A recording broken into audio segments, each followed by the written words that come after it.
wonderful things.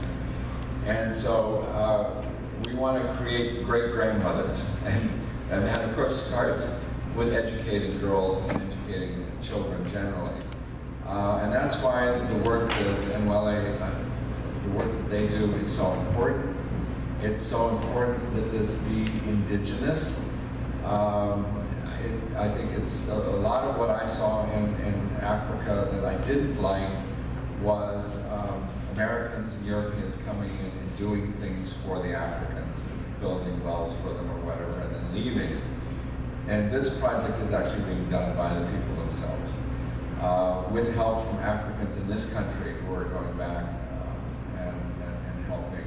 And so bringing that expertise and crossing the Atlantic for Africans on this side and Africans on the other side, working to make sure that particularly African women get the education they deserve, I think is immensely important. So to kick us off on that, we are of course very